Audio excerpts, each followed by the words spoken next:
Olá pessoal, bom dia a todos e todas.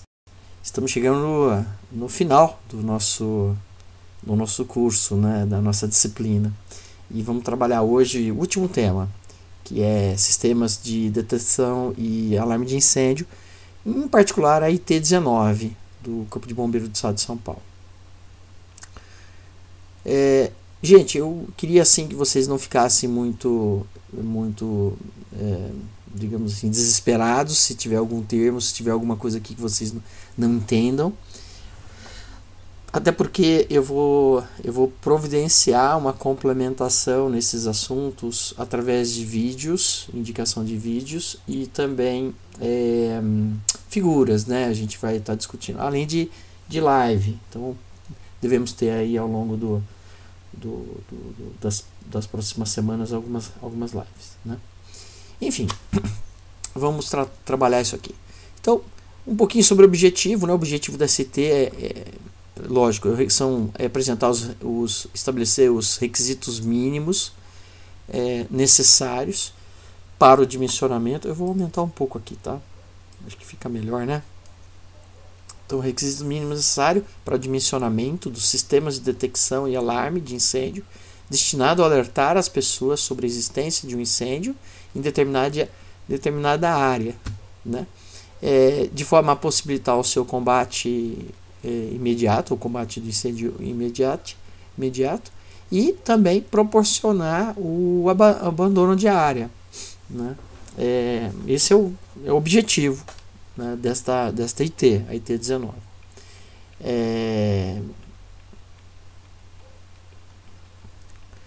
Bom, aplicação.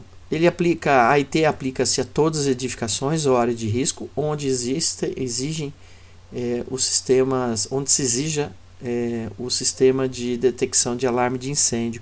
Lá no projeto IT1, lá no projeto de combate a incêndio, em função das características, do tipo da empresa, da carga de incêndio que existe, enfim, do risco e tal. Se lá foi detectado, durante a elaboração do projeto, foi detectado que há necessidade do sistema de proteção de combate a incêndio, né, aliás, de alarme, então aí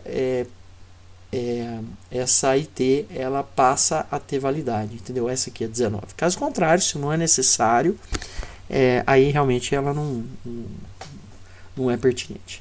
Ok?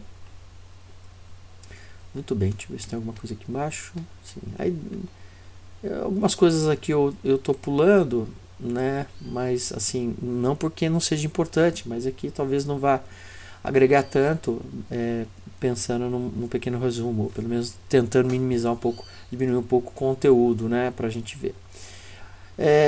Sobre os procedimentos, né? O projeto de sistemas de detecção de alarme de incêndio, né? Ele visa garantir a detecção de um princípio de incêndio no menor tempo possível. Então, essas são premissas assim que a gente tem que ter sempre em mente, né? E ainda prever os elementos necessários ao seu completo entendimento. O projeto. Então, quando se vai elaborar um projeto da detecção e alarme de incêndio, tem que pensar que a detecção ela tem que ser feita no menor tempo possível e que o projeto tem que contemplar os elementos necessários, né, para o completo entendimento, assim, para você abranger toda a necessidade da instalação. Os detalhes da execução gráfica, ou seja, o detalhe do projeto, o desenho do projeto do sistema, ele tem que seguir a IT4, que é aquela de simbologias que a gente já viu, né? Todo sistema deve ter duas fontes de alimentação. Obrigatoriamente, todo sistema de detecção e alarme de incêndio tem que ter duas fontes de alimentação. Fontes elétricas, tá, gente? Duas fontes. Então, o que ele fala? Ele fala o seguinte, olha, uma, é evidente, é a fonte inata, né? Ou seja, são a rede de alimentação do sistema elétrico. Energia elétrica, que vem de fora, que vem da concessionária, né? Muito possivelmente, né? A rede do sistema elétrico da edificação. é que assim, de repente a edificação ela tem geração própria, né? Então aí passa a ser essa geração própria dela. E a outra fonte, aí ela pode ser bateria, no break ou gerador, né? Olha, eu penso que bateria no break é praticamente a mesma coisa, tá? É só uma questão de você, porque o no break ele tem bateria. No break é aquele equipamento que você coloca quando falta energia, ele alimenta. É muito usado em computadores, né? Em sistema. Existe até para residência, né? Então, no break é isso, tá? Bateria, aí alguma central você pode ter alimentação direta de bateria, onde ela faz a função de no break. Quando acaba a energia externa, ela comuta para bateria. E gerador? Bom, gerador é quase igual a ideia do no break. A única diferença é que eu não vou ter bateria, né? O gerador ele vai gerar energia. No caso pode ser um motor a combustão interna, sei lá, um motor a gasolina, um motor a diesel, que quando acaba a energia, liga ele e aí ele fornece energia para todo o sistema. Então tem que ter essas duas fontes aí, né? Obrigatoriamente tem que ter. O que é comum? Bom, comum é ter sistemas de bateria. Esse é o comum. Então alimenta lá com bateria. A própria central de alarme ela tem essa parte conversora, né? Ou então põe no break, que para mim é a mesma coisa, não tem muita diferença. A única diferença é que no break é um equipamento, e no break industrial ele é profissional, ele é bem caro, bastante caro por sinal. Bom, mas enfim, tem que ter duas fontes de energia distintas, né? Nesse sentido, não do sistema de energia, mas da forma como chega. Quando a fonte de alimentação auxiliar for constituída por bateria de acumuladores ou no break, ela tem que ter autonomia mínima de 24 horas em regime de supervisão. E quando tiver em alarme, ela tem que suportar no mínimo 15 minutos. Ou seja, no caso do no break e baterias, e de novo, no break é bateria, tá? Isso tem que dar uma autonomia no sistema de 1 hora para ele ficar lá em stand-by. De um dia para ele ficar em stand-by. E quando tiver em alarme, ele tem que suportar 15 minutos. Né? É óbvio que se esse alarme acontecer no final desse período de supervisão, não vai ter mais fôlego para os 15 minutos. Né? Mas diga de passagem que 1 hora em supervisão é bastante. Um dia em supervisão é bastante coisa, tá, gente? Bastante coisa mesmo. Muito difícil de ficar um dia sem energia elétrica. Né? Bom, o que mais? Isso é para suprimento das indicações sonoras e visuais, né? Pelo tempo necessário para o abandono da edificação. Essa é a ideia. Né? Bom, o gerador também, tá? Ele não coloca aqui, mas o gerador também tem que ter os mesmos parâmetros, ou seja, o gerador tem que ter autonomia mínima de 24 horas em regime de supervisão e autonomia mínima de 15 minutos em regime de indicação sonora e visual. Isso não é um negócio tão tranquilo, tá? Não é um negócio tão tranquilo. Você ficar com o gerador ligado 24 horas é possível, mas assim não é recomendado. Ele tem que parar um pouco. Aí teria que ter 2 geradores, tal. Bom, mas enfim, essa é uma condição que é colocado lá como segunda fonte e a questão de autonomia que tem que ter. Né? Não basta ter uma segunda fonte que não tem autonomia. Né? Vai ficar que nem aquelas iluminações de emergência que a gente põe em casa, né? Acaba a energia, ela acende e não demora nada, apaga, né? Quando acende, às vezes nem acende, né? Então não pode. Para o sistema de central de detecção e alarme de incêndio tem que ter uma autonomia mínima estipulada. As centrais de detecção de alarme devem ter dispositivos de teste dos indicadores luminosos e dos sinalizadores acústicos. Aí ele já vai falar em outros momentos que essas centrais ela tem que ter alguma coisa que assim garanta que eles estão funcionando. Né? Essa é a ideia. A central de detecção de alarme e o painel repetidor devem ficar em local onde haja constante vigilância humana e de fácil visualização. Não pode ficar escondido. A central deve acionar o alarme geral da edificação, devendo ser audível em toda a edificação. O alarme quando toca, é que tem vários modelos, né? Assim, tem várias arquiteturas. A gente pode ter uma arquitetura onde eu tenho sinalizadores do tipo áudio, né? Ou seja, áudio sinalizadores, não visual, mas áudio, sirenes. A gente pode ter várias sirenes instaladas ao longo da fábrica e a gente pode ter uma única sirene num ponto estratégico que dá para escutar na fábrica toda. Isso é possível, tá, gente? É previsto isso na norma. Em locais de grande concentração de pessoas, o alarme geral pode ser substituído por um sinal sonoro pré-alarme, apenas na sala de segurança, junto à central, para evitar tumulto, com o intuito de acionar primeiramente a brigada de incêndio para verificação do sinal de pré-alarme. É aquela ideia, né? Mas isso em locais de grande concentração de pessoas. É aquela ideia, acionou uma botoeira, em vez de tocar o geral, vai tocar só em um local para os responsáveis irem averiguar o que está acontecendo. Tá? Mas nesse caso, né, a central deve possuir um temporizador para o acionamento posterior do alarme geral, com tempo de retardo de no máximo 2 minutos, caso não sejam tomadas as ações necessárias para verificar o pré-alarme da central. O que ele está querendo dizer é o seguinte: tudo bem, apertaram lá um botão de alarme, vai tocar lá numa sala, como for um pré-alarme, e essas pessoas são incumbidas de verificar o que está acontecendo, né? Se por acaso em 2 minutos não se toma nenhuma ação no sentido da central de alarme, ir lá e confirmar ou resetar, o sistema entra em disparo geral e aí o alarme é acionado em 2 minutos, tá bom? Pode-se ainda optar por uma mensagem eletrônica automática de orientação de abandono com o pré-alarme, sendo que só será aceita essa comunicação desde que exista brigada de incêndio na edificação. Porque senão não adianta, né? Vai acender lá as sinalizações de fuga, mas tem que ter a brigada para orientar. O alarme geral é obrigatório para toda a edificação.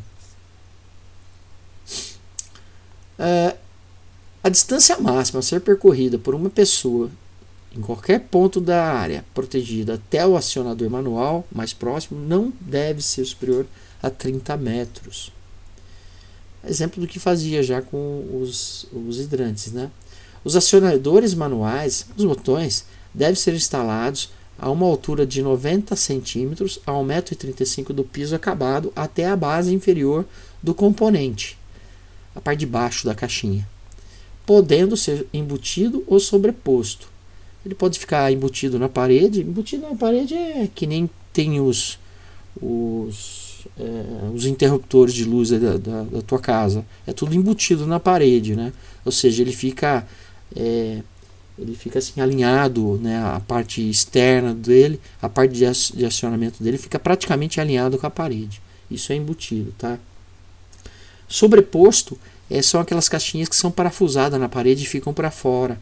Normalmente essas botoeiras são sobrepostas, tá? Normalmente. Só quando prédios mais novos, que já o arquiteto, o projetista já prevê isso, então eles pegam e fazem embutido, mas normalmente é tudo sobreposto. Preferencialmente localizado junto aos hidrantes, que é o que normalmente acontece, né, gente? Normalmente junto aos hidrantes. Nos edifícios com mais de um pavimento deve ser previsto pelo menos um acionador manual em cada pavimento. A exemplo do que falava sobre extintores de incêndio, que tem que ter 2, aqui tem que ter pelo menos um acionador manual.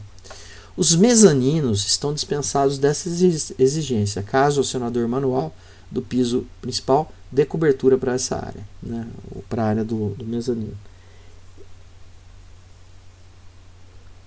Deixa eu falar um negócio. O que é mezanino? Né? Mezanino é como fosse um piso superior, tá? Mas não um piso. Agora eu vou começar a usar recurso de internet aqui com vocês, né? Vamos tentar buscar aqui mezanino. Deixa eu pegar aqui. Isso. Mezanino. É perigoso, né? Ficar procurando essas coisas assim ao vivo na internet, mas dá para editar. Depois, se eu errar aqui, dá para editar. Aqui já dá para ver o que é um mezanino, mas vamos lá nas imagens. Mezanino é isso, gente. Essa parte de cima aqui, ó.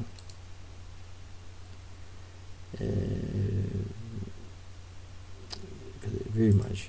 Essa parte de cima aqui é o mezanino. Tá vendo? Essa parte de cima na foto é o mezanino. Tá? Então, é isso. Tem vários tipos, né? Mas assim, que assim, os mezaninos têm essa característica. Isso aqui, aqui também tem um mezanino. Vamos mostrar aqui, ver a imagem. Aqui. Essa parte de cima é um mezanino. Não é um piso superior, é um mezanino, tá? Não deixa de ser, mas é um piso superior menor, né? Digamos assim.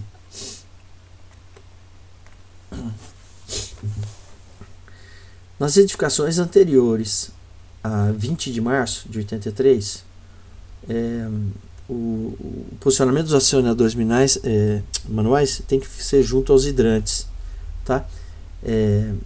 E aí não há necessidade dessas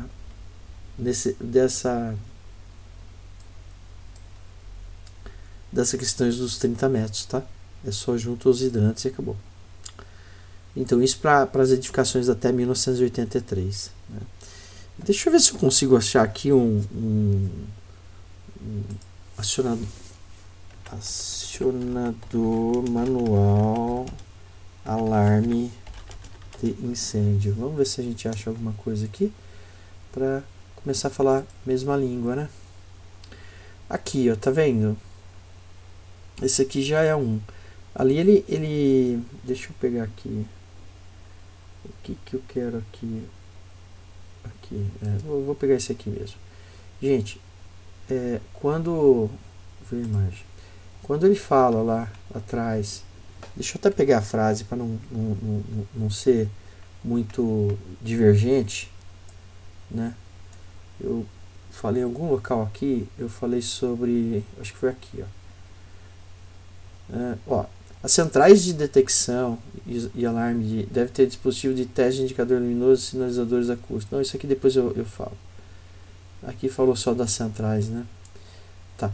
Bom, depois eu pego uma central. Eu queria só mostrar o seguinte. É obrigatório nos dispositivos manuais, nos botões manuais aqui, é obrigatório que tenha sinalização, tá vendo? Sinalização para saber se ele está em alarme ou se ele está em supervisão. Supervisão ele está funcionando, né? Então ele vai ficar aceso ou piscando, né? E se tiver alarme, ele vai acender aqui, né? Isso por quê? Porque a pessoa tem que saber, olhando esse dispositivo, saber se ele está funcionando. Não pode ser aquela coisa passiva. Você olha lá, você não sabe se está funcionando, né? E uma vez que você aciona, principalmente se o alarme não tocar, né? Porque for um sistema de pré-alarme, principalmente neste caso, essa sinalização aqui de fogo tem que acender para ele saber que funcionou, entendeu? Então o alarme foi feito, isso a norma prevê isso, né? Não exatamente no ponto que eu falei para vocês, mas mais para frente ele vai falar, né? Aqui, onde houver sistemas de detecção instalado, será obrigatório a instalação dos acionadores manuais, tá? Assim, o acionamento manual ele é sempre obrigatório, ponto, tá bom?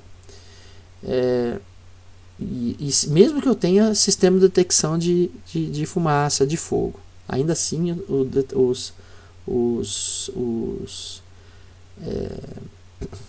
os acionadores manuais, esses botões, eles são obrigados a ser, eles devem ser instalados, ponto. Nos locais onde não seja possível ouvir o alarme geral, aí ele fala local com ruído, tal, né? É obrigatória a instalação de avisadores visuais e sonoros, os quais devem ser instalados a uma altura do piso acabado de 2,20 metros a 3,5 metros, de forma embutida ou sobreposta, né, na parede. Nos locais de reunião de público, aí dá aqui uns exemplos, né, onde tem principalmente situações onde o nível de pressão sonora é alto, ou seja, tem muito ruído acústico, né? Uma situação acústica elevada, será obrigatório também a instalação de avisadores visuais, quando houver a exigência, evidentemente, do sistema de detecção ou de alarme. Tá? Quando houver exigência de sistema, né, de novo, mesma coisa, é obrigatória a instalação de detectores nos entreforro e entrepisos, que contêm instalações com materiais combustíveis. Bom, vamos diferenciar o que é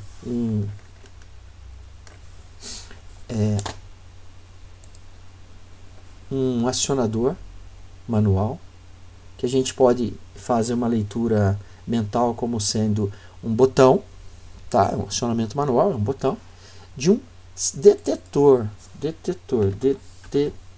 eu acho que detector, né? Detector de incêndio. Deixa eu ver. Detector automático de incêndio. Pronto, melhor.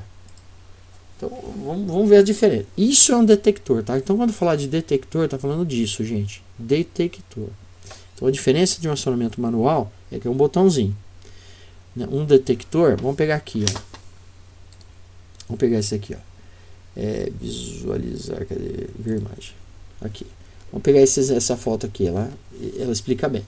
Então eu tenho aqui, a gente tem a caixinha com o acionamento manual e nós temos os detectores, tá?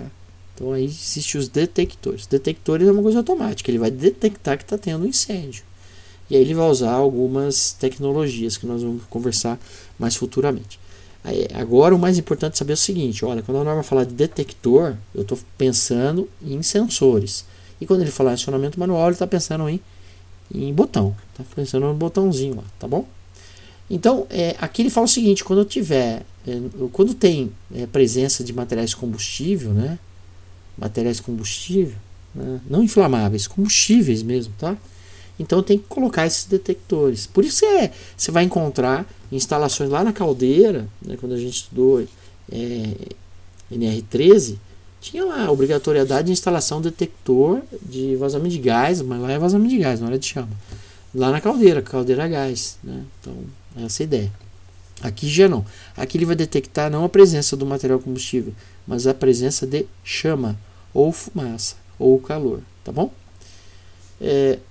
Bom, aí tem uma parte aqui que eu pulo um pouquinho, que é mais uma questão elétrica, que ela é importante, mas assim, eu acho que perde um pouco o viés de vocês, né? Então, dê um pulado. De qualquer forma, ainda assim eu vou falar alguma coisa de elétrica com vocês, tá? Aqui vem, ó. Os acionadores manuais instalados na edificação devem obrigatoriamente conter a indicação de funcionamento, cor verde, e amarela, e alarme, cor vermelha, indicando o funcionamento e supervisão do sistema, quando a central do sistema for do tipo convencional. Bom, vamos pensar. O que é uma central de alarme convencional? Eu vou indicar, eu vou colocar um vídeo para vocês verem a diferença, mas existe central de alarme de incêndio convencional. Vamos ver se eu acho algum desenho aqui, né, para ver se fica claro. A central de alarme convencional é uma central que não é essa, tá? Vamos falar assim, ó. Eu vou mostrar o que não é ela. Essa não é uma convencional. Assim, não é que não é uma convencional, mas essa ideia não é convencional. Por quê? Eu tenho aqui, ó, no mesmo fio, tá ligando um monte de gente. Uma convencional não é assim. Uma convencional vai sair um fio para a primeira caixinha, um fio para o detector, outro fio para outra caixinha, para o outro acionamento manual, outro fio para o outro detector, e assim vai. Cada elemento vai receber um fio. Isso é o convencional. E qual que é a outra não convencional? Deixa eu ver que termo que ele usa aqui. Né? Quando for, ele chama de inteligente. A inteligente, que é chamada no mercado como endereçável, aí já não é desse jeito. Aí a ideia é exatamente isso. Eu tenho um cabo, um único cabo, um cabo de rede, que ele vai para todos os sensores, todos os elementos finais. E aí lá nesses elementos eu configuro ele para o endereço, com um endereço digital. Deixa eu ver se eu consigo colocar endereçável aqui. Incêndio endereçável. Eu acho que é isso. Tá? Ver se a gente acha aqui imagem, né? É que assim, a ideia da gente ver a central, ela não estabelece muito, né? Porque é uma tecnologia interna, não dá muito pra gente ver isso. Mas é uma diferença clássica entre eles, tá? A endereçável, aqui eu acho que a ideia é melhor ainda, pra gente ter uma ideia da endereçável. Isso é uma endereçável, né? Não tá nítido, mas tudo bem. O cabo ele passa por vários dispositivos, entendeu? Ele passa por vários dispositivos, como fossem os computadores em rede, né? Não tem os computadores lá no laboratório, não tá todos os computadores ligados lá naqueles cabos. Então, ou a internet, né? Você tem lá na tua casa, sei lá, você tem um computador, 2 computadores, não sei se você tem, mas enfim, quando tem vários, como que a mesma internet consegue reconhecer todo mundo? Porque ela é endereçável, cada um tem um endereço, tá? Isso vai ficar um pouquinho mais claro no videozinho que eu vou colocar para vocês, tá bom, gente? Então, quando ela for do tipo convencional, né? Então aí, ó, deixa eu pegar aqui. Acionador manual, alarme de incêndio. Aqui, ó, um acionador manual endereçável. Vamos ver se a gente consegue enxergar ele aqui, né? É legal quando a gente vê por dentro, aí vocês têm uma ideia melhor de como que ele é internamente.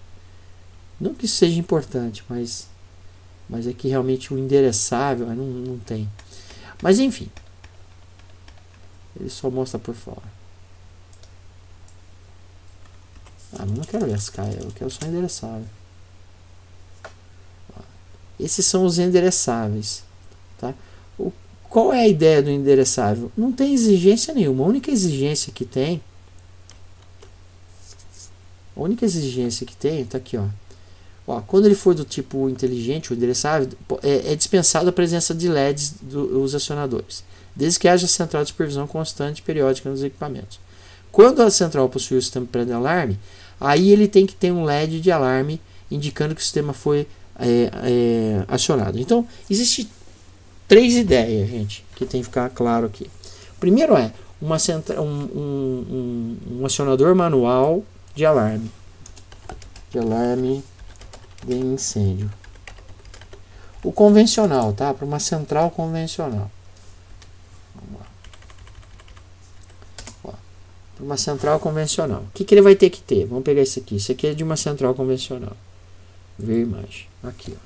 Tá? O que ele tem que ter? Ele tem que ter os 2 LEDs. Era um amarelo, né? E um vermelho, não é isso a cor? Não lembro mais. Aqui, ó. Verde, perdão. Um verde e um vermelho, não dá pra gente ver que é verde, mas o verde é para supervisão e o vermelho é para alarme. Esse a gente acha o mais bonitinho. Esse aqui talvez, esse aqui talvez. Ver a imagem, né? Aqui, ó. Então o verde para supervisão e o vermelho para alarme. Esse é o convencional. Não que esse aqui seja, tá? Eu não sei. Aí tem que ver pelo fabricante, eu não sei. Mas é o que a norma pede. Agora, quando for para centrais inteligentes, né? A central for inteligente, ou seja, uma central endereçada, aí não há necessidade desses LEDs, tá? Não precisa de nada disso, porque ele é endereçado. Agora, se o sistema tiver pré-alarme, ou seja, a pessoa aperta o botão e ele não e o sistema não entra em alarme imediatamente, vai demorar um pouquinho, então aí sim tem que ter um LED para indicar que foi acionado o alarme nesse sistema endereçado, tá? Ou inteligente. Tudo bem? Então tá bom. Como que é? Ninguém fala nada, então tá certo. Nas centrais de detecção, é obrigatório conter um painel ou esquema ilustrativo, indicando a localização com a identificação dos acionadores manuais ou detectores, né, em função da área da edificação. Na realidade, é um mapa, né? Tem que ter um mapa, normalmente eletrônico, uma coisa assim que você consegue enxergar onde que é que está alarmando. Essa é a ideia, tá? Isso pode ser substituído por um display, né? Mas ele tem que indicar onde que é a localização do acionamento. Assim, imagina, nós temos uma central de alarme com um ponto de alarme. Se alguém acionar aquele alarme, vai tocar e você sabe onde foi, só tem um ponto. Agora, imagine uma central de alarme com 50 pontos. Como saber onde é que foi acionado o alarme? Entendeu? O alarme ele é acionado normalmente próximo ao evento. Então tem que ter algum local assim que me diz, né, claramente onde é que está esse incêndio, né, esse sinistro. Em locais de ocupação e de indústria e depósito com alto risco de propagação de incêndio, podem ser acrescentados sistemas complementares de confirmação de indicação de alarme, tais como interfone, rede, rádio, etc. A colocação de LEDs de alto brilho para aviso visual sobre as saídas de emergência pode ser acrescentada também, tá? Esse LED de alto brilho são LED, vocês devem saber o que é LED, né? Não sei se vocês sabem, mas LED de alto brilho, tá? Eu vou colocar aqui um LED. LED é isso aqui, tá? O LED na realidade ele é um componente eletrônico que até alguns anos atrás ele tinha uma tecnologia que não dava tanto brilho, mas hoje até farol de carro, né? Então iluminação residencial, tudo com LED, né? Então isso aqui é o LED de alto brilho, mas aí isso pode fazer com que a sinalização ela fique mais visível, né? Essa ideia. Em edifícios residenciais com mais de uma torre, prédio de apartamento com mais de uma torre, né? Qual que é a ideia? Cada torre pode ter seu alarme, né? Mas esse alarme, quando tem que estar interligado a uma central única, normalmente na portaria. Então, a cada torre e seus respectivos acionadores de alarme estejam ligados a uma única central, que deve ficar na portaria, com vigilância 24 horas, e tenha fonte autônoma com duração mínima de 1 hora. Tá? Para todo esse sistema. A central deve ser localizada em áreas de fácil acesso. Lógico, né? Não pode ser um local que ninguém consegue entrar, né? Na ausência de vigilância permanente após o período de ocupação da edificação, recomenda-se que a central tenha monitoramento local ou remota. Tá? Em locais em que a altura da cobertura do prédio prejudique a sensibilidade ou o desempenho dos detectores, aí nós estamos falando dos sensores, tá, gente? Não mais do botão, tá? Dos detectores, né? Bem como naqueles pontos em que não se recomenda o uso de detectores sobre equipamentos, deve-se usar detectores com a tecnologia de detecção linear. Eu vou avançar um pouquinho e depois a gente volta um pouquinho a falar sobre isso aí. Quando houver edificações ou áreas protegidas por subcentral, esta deverá estar interligada à central supervisora emitindo sinal simultâneo de alarme, podendo o alarme gerar e ser soado somente na edificação ou área protegida pela subcentral, mas emitindo sinal de pré-alarme para a central. O alarme geral para toda a edificação será soado caso em 2 minutos não sejam tomadas medidas de ação. Veja, a métrica do pré-alarme continua sendo a mesma coisa, mesmo em relação a essa questão de central e subcentral, né? Lembra, subcentral é que vai coletar todas as informações, no caso de sensores e botões, e também acionadores, né, audiovisual, etc, daquele local. E isso vai para uma central geral, que vai estar administrando. Essa central geral, principalmente num prédio, é uma central, digamos assim, com mais, não digo mais capacidade, mas acaba sendo com mais capacidade de monitoramento, né? Até para você centralizar quem é que vai pedir socorro, né? A utilização do sistema de detecção e alarme contra incêndio com tecnologia sem fio, uma outra tecnologia sem fio, também vamos falar. Então a gente vai falar o linear e o sem fio, tá? E aí ele vai falar um pouquinho dessa tecnologia. Honestamente, eu achei melhor não ficar discutindo essa tecnologia sem fio com vocês, não porque ela não seja pertinente, não é isso, pelo contrário, ela é extremamente pertinente, mas é uma tecnologia que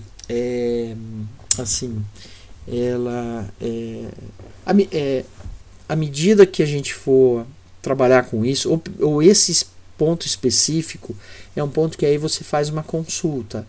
Mas ele, basicamente, ele é muito específico, eu acho que para vocês. E ele está mais assim para o profissional que vai estar instalando, tá bom? Então, por exemplo, ele vai falar sobre protocolo de comunicação, sobre questões de interferência, de ruído, perda de dados. Eu acho que isso daí não vem ao caso. Mas é legal você saber que tem toda uma tratativa sobre isso, tá bom? Bom, aí eu paro por aqui a minha fala. Depois, na próxima aula, vamos falar sobre comissionamento. E depois a manutenção. Tá bom? Mas eu queria continuar falando um pouquinho sobre os sensores, né? Então, quando a gente fala de detectores, né? Detectores de incêndio, sei lá, vamos ver se a gente acha alguma coisa aqui.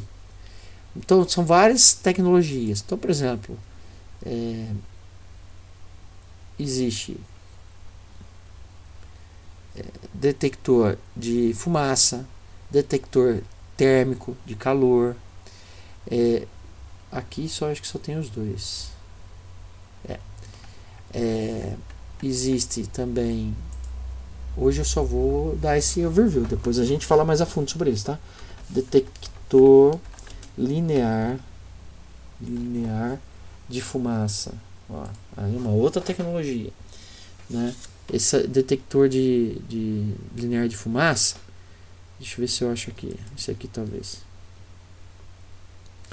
Ele tem a ver com um sistema óptico. Vai demorar?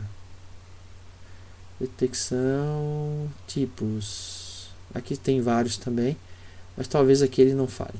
Mas o que é esse detector linear de fumaça? Deixa eu voltar naquele primeiro, né?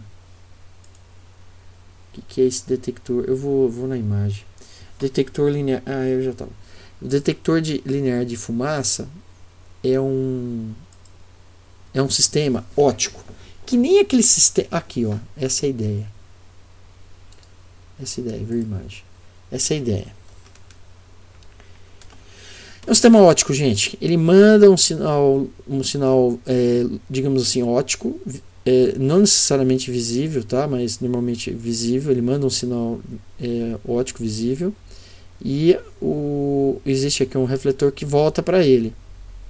E aí, se tiver fumaça, vai atrapalhar esse feixe luminoso e ele vai detectar que tem alguma coisa, entendeu? Esse é o linear, tá? Essa é a ideia do linear. Então, daqui, ó, esse aqui é um detector óptico. Opa, foi? Linear, perdão. né? Então eu tenho aqui o emissor receptor aqui da esquerda, né? E eu tenho aqui a lente prismática que vai refletir.